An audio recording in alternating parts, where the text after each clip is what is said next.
Hey, Uncle Ronnie and Dad, how you doing? What's up? Anyway, Uncle Ronnie and Dad, I thought I'd show you a little bit about my shop and my new project I'm working on. Anyway, what this used to be, Uncle Ronnie, was a room. As you can see, I went ahead and there's a wall up in here, and then this little section in the back was just the regular garage area. So knowing I had the car, I went ahead and expanded it out, and of course this outlet here was down there on the ground, or yeah, on the ground. So I opted just to kind of wire it up there and kind of hold it for now. Anyway, but yeah, the supports up on the top, rafters, I'm going to use for hanging my fenders and stuff when it comes time to do the painting.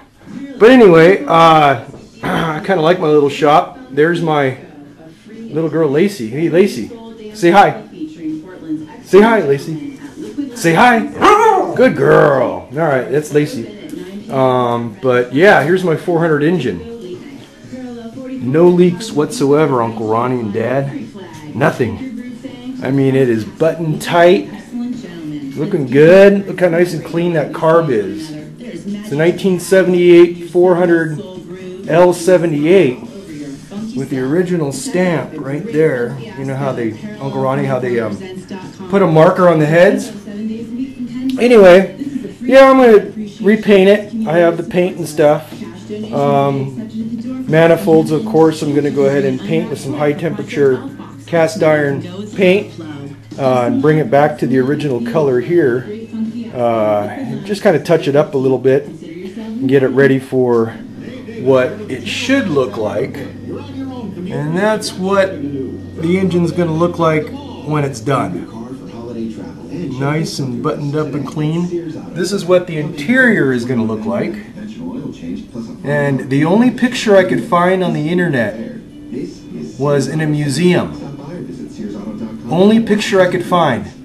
The 12N that's shown on the cowl plate shows that it should be a white seats, like you see here, white or red dash, white doors, and then the white headliner. And lo and behold, look at that beauty. What a classic. I love it. Anyway, and that's what the car is going to look like when it's done. But yeah, I figured I'm going to name it Horus. And I say Horus because, first of all, the hood ornament, the phoenix or the bird on the top, is actually a phoenix. So it has a Egyptian type of flair to it. But Horus was, of course, in combat, Horus and Seth. And as legend goes on, it was the battle for daylight and night time. So Seth would come out, or Horus would come out and kick Seth's ass, and we'd have daylight. But anyway, what's really interesting about looking at this is the beneficial colors are carmine red for men and gold for women. Well, it just so happens that carmine red is the interior color of the dash. The carpets are going to be carmine red, and then the white seats. So anyway, here she is in all of her ugly beauty. But I decided to grind this all the way down to metal because it had some body work on it, and I wanted to make sure that was properly done and flat and level. But as you can see, I just got curious to find out what the color would look like. Look at the shine on that thing. That's the original Mayan red color. So I had to wet sand it all the way down. Unfortunately, the paint was thin. I only used like a 360 wet sandpaper on it to bring it down from all of the primer and the other coat of paint that was on there. So they painted it with some crappy old freaking paint, and well, it feathered out really nicely, but I just took it a step further and took a look at what the paint looked like underneath. Unfortunately, it was really thin. Yeah, I suppose I can go through and shoot this with some primer. probably some epoxy primer, and then touch it up, possibly. Then again, I might opt to paint the whole car. I don't know. I have yet to know until I get down to the doors. But this side, of course, had an accident. But this side over here, look at that. Look at the shine on that shit. Yeah, it's all hand buffed out. I didn't use my machine on that. But that's using that number 7 that you have there, Uncle Ronnie. So that'll give you an idea of what it's going to do for you. Once again, what I used for this is I used a red pad after I wet sanded it with 320 to get the primer off, and then I went ahead and hit it with that red scouring pad, and then chased it with 1000 grit sandpaper, and then I just used what did I use here? Oh, that's right, just the 3M, you know, rubbing compound, and then on top of that I chased it with a polish here. Cheap, it was on sale, I couldn't pass it up, but that's good for the second stage of grittiness. The other option is swirl remover, which is a really good idea. It's a little bit better, of course, if I used a grinder and a foam pad or a buffing pad. And then after that, after I have the polish on it, 2 coats of polish, I use this really excellent STS 3000, which is a polymer sealant, and that stuff's really badass. It really gets into the pores and seals it up and gets you that gloss shine that I hope you can see. Maybe you can't, but either way, I don't think I'm going to have success. I might have to grind it all the way down to metal. Either way, it's just kind of fun to kind of go through here and see what I could find and do with the paint. If I do need to go through here and touch this all up, it's all feathered beautifully, except for this little area right here indicated with the black marker. That shows me, of course, where my body work needs to be done with the filler. But I might be able to just get in there and bump that out. All these little bumps and stuff, I might be able to do some body work and save me from having to do too much of that. But yeah, this side is absolutely straight. Perfectly straight. Look how nice and shiny that is. Oh, I wish I had the better light on it, but that'll give you an idea. Anyway, whatever. But yeah, this side, of course, it used to be a racing car. I got a number 1 on it. I don't know. But, yeah, this side's totally straight. No problems whatsoever. Here's some more buffing I'm going to do to the front just to see. But anyway, I thought it was kind of neat when I was taking it down because you can't really see it. But it's all dirty. Wish I had some water. Maybe I'll do that. Hang on a second. Kind of rush around and give you a headache. For the usual and, hey, Lacey. Yeah, good girl. But kind of creative. I thought it was kind of cool. I don't know if it was just cool or if it was the Jack and Coke I was drinking last night. But I saw flames. But anyway, it's all, I'll grind all that off. Anyway, that's my car. Once again, 1979 Trans Am. Barrett Jackson has it listed as being the next up-and-coming collector. It's going to be equal to the 69, possibly Camaro, because it was the last year that they made these big block 400s. And the 400 and the 79 Trans Am was the last year they made it. So with a little bit of new cam in it, I'll probably put a 262 cam in it, or maybe a 273, along with some 373, or I'm sorry, 342 rear end gears and stuff is really going to get this thing scooting and booting. But yeah, it's the last year that they made it. That's why it's a collector. And second of all, Pontiac is out of business. So I think what I want to focus in on are the Pontiacs in particular. But let's take a look again at the inside. All the seats and stuff are outside. But yeah, there was no rust whatsoever. There's a little bit of dust in here right now, but absolutely no rust whatsoever on the inside of this thing. So I just went ahead and used a wire wheel, cleaned it up with a wire wheel really good. and then I shot some of that Rust-Oleum bed liner in here. But I didn't find the build sheet. Normally the build sheet goes back behind the rear seat on the Van Nuys cars, the cars that were built in Van Nuys, California. But it could be one other place behind the gas tank. So I haven't taken the gas tank out yet. It does need to be replaced. It has a big old dent in it, and just in case, I'll rather use a new one to keep it clean.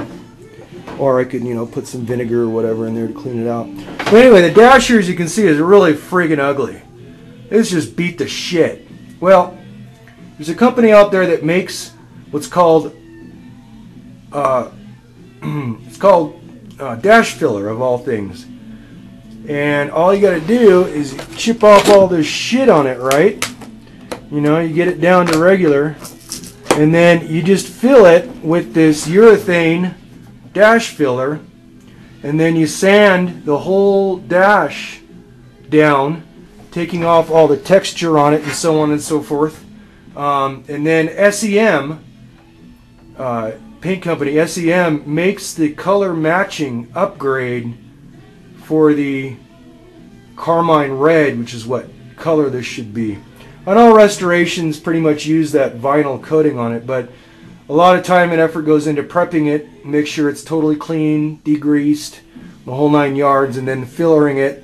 And then it's no different than doing body work on a car.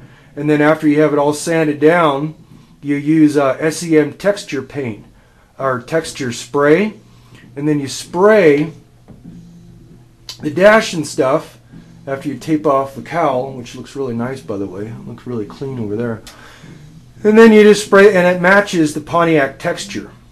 So, and then after you have the texture down, just like you have when you're doing wallboard work or sheetrock, it's no different.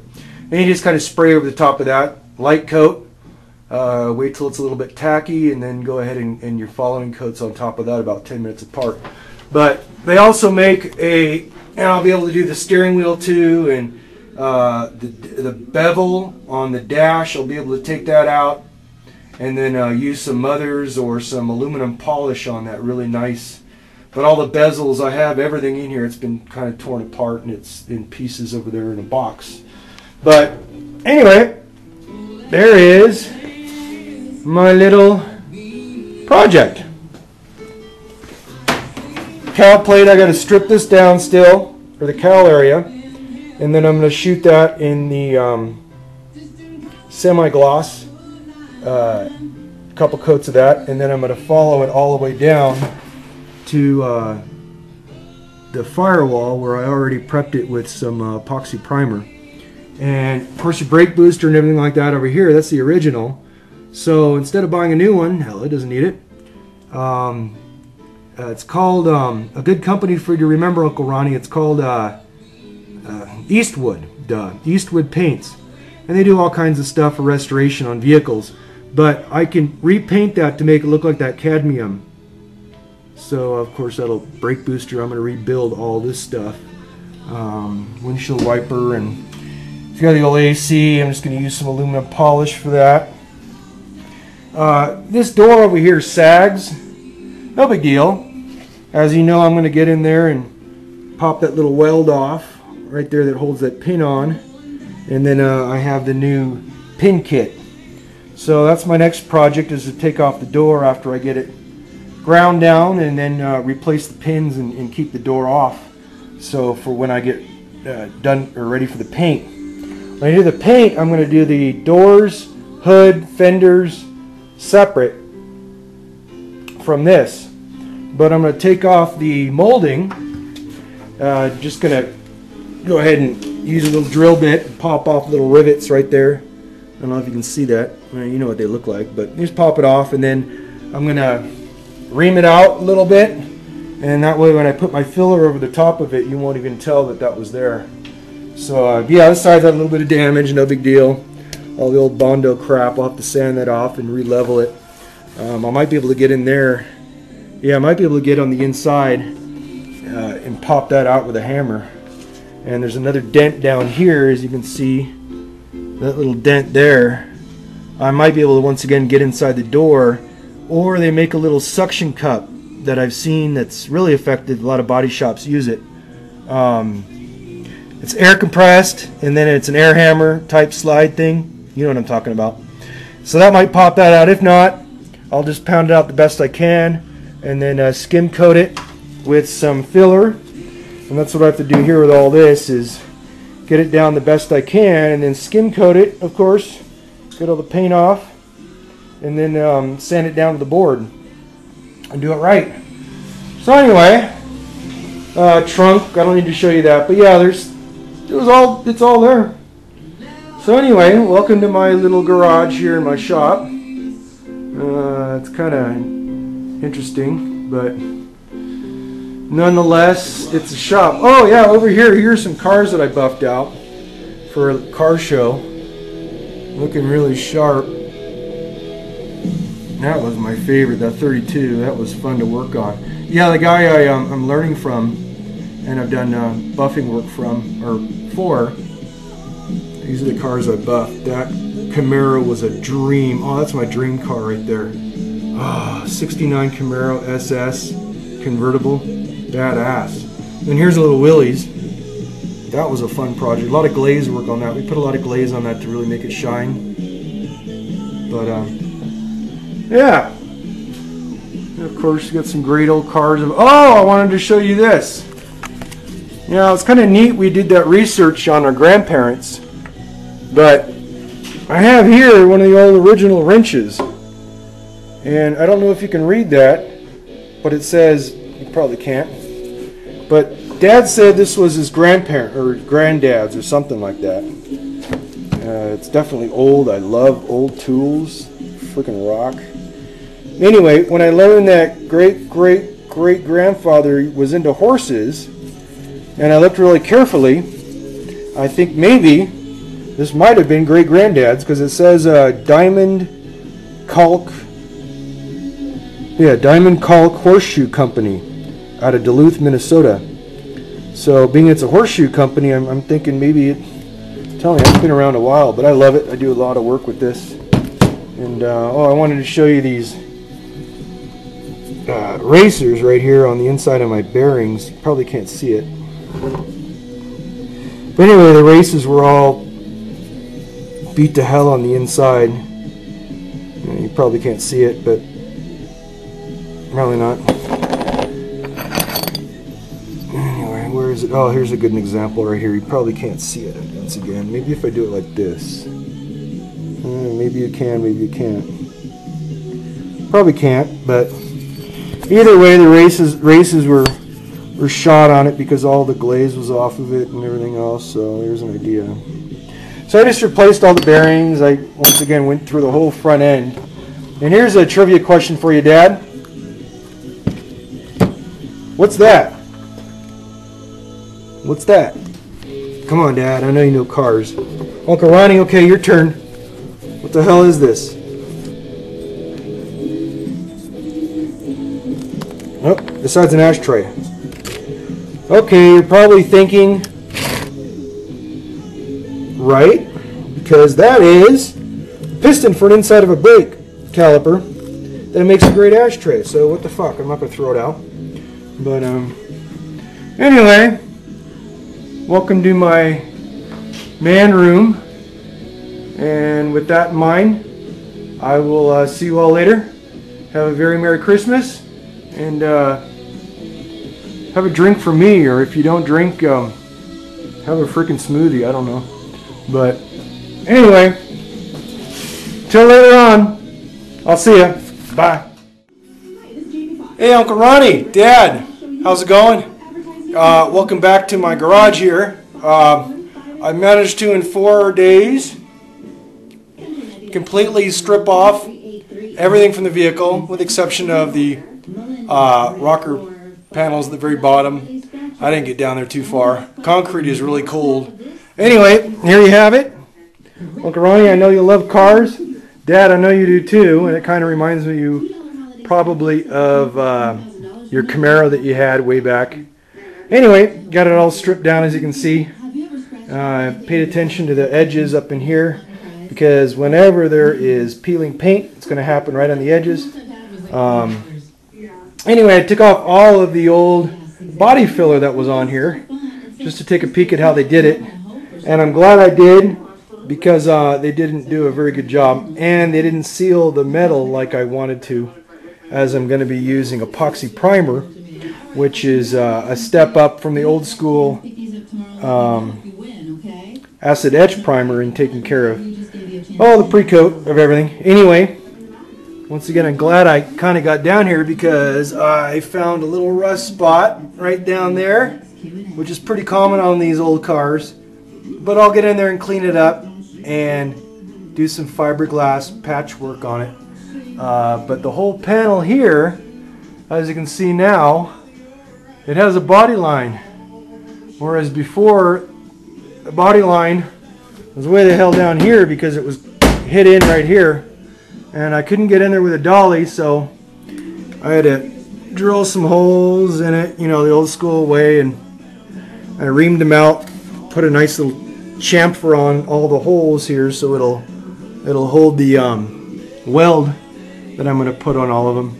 But anyway, I just gave it slight little tension on that pulling, on that slam hammer, but I didn't hit it, because the way you properly do it is, from what I learned, you slightly give it tension and then you tap it with a hammer on the outside, and this will release the tension and bring the body back to its original contour, which it did quite well. So 4 days later, it's done.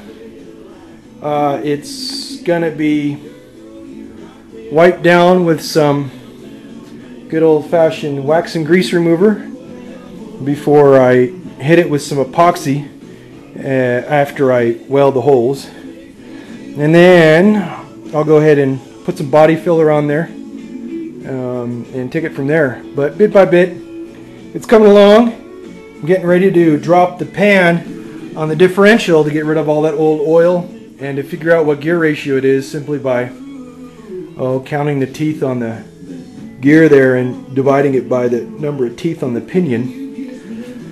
And that'll give me my gear ratio, but either way it's going to 342 gear ratio or 373.